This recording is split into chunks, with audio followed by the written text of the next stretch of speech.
السلام عليكم. عليكم السلام ورحمة الله وبركاته شيخنا. تفضل.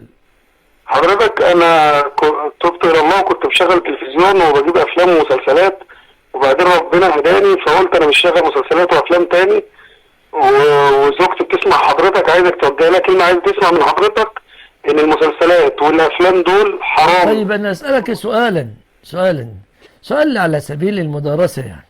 لماذا أنت تركت استماع المسلسلات والأفلام؟ عشان حرام.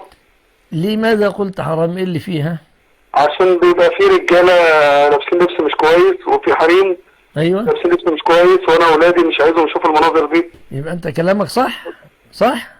يعني أنا عايز تسمع كلام حضرتك، يعني مش مقتنع بيه، أنا عايز عالم. لا، ما أنا أقول لك في لو مناظر. شفتي رجل لابس شورت او امرأة لابسة لبس داخل غرفة نوم، حتى لو احنا بنقول محترمة، هي مش محترمة كده لما تكون لابسة لبس. طيب سؤالي زوجتك تكون سعيدة وأنت تنظر إلى المرأة التي تلبس لبس قصير أو ليست بسعيدة؟ هي يعني زوجتك تكون سعيدة وأنت تنظر إلى المرأة العريانة التي سطرت يدوب السوء، ولا زوجتك تتضايق؟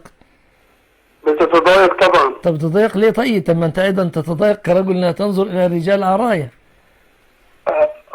أنا منعته يا شيخنا وقلت له أنا مش هشغل التلفزيون لو هيبقى فيه انفصال. هي بتقول لي عايز أعرف من العالم إن ده حرام، فعايز حضرتك تقول لها إن ده حرام. يعني قال الله تبارك وتعالى في كتابه الكريم: إن السمع والبصر والفؤاد كل أولئك كان عنه مسؤولا، فإذا نظرت إلى شيء محرم، إلى عورات النساء، أو نظرت المرأة إلى عورات الرجال، حرام علينا جميعا.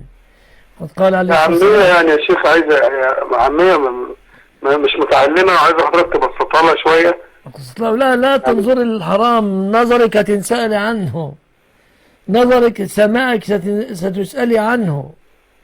هي كلمت حضرتك بتقول لك أنا هقلب على اللقطة الوحشة وبعدين برجع تاني. هي اللي كلمتني الآن. الله يهديها، بس الله يهديها.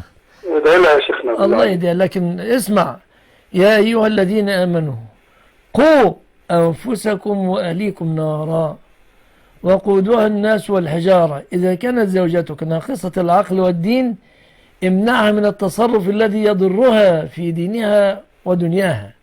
أنت مسؤول عنها. عليهم لا شغل عليه حاجات ترضي ربنا، قرآن وخطب. أحسنت. وحاجات ترضي ربنا يا إما مش هشغله خالص. أحسنت، الله يكرمك. الشيخ مصطفى وهو يقول لي حلال وحرام، وأنا كده قايم على بيتي ومش عايزة بس تقتنع دينيا وتتوب إلى الله هي بس. الله يكرمك ويهديها لك يا رب، ويهديها لأمر الله ورسوله. ربنا يبارك لنا جميعا. السلام عليكم. اللهم صل على الرسول وسلم.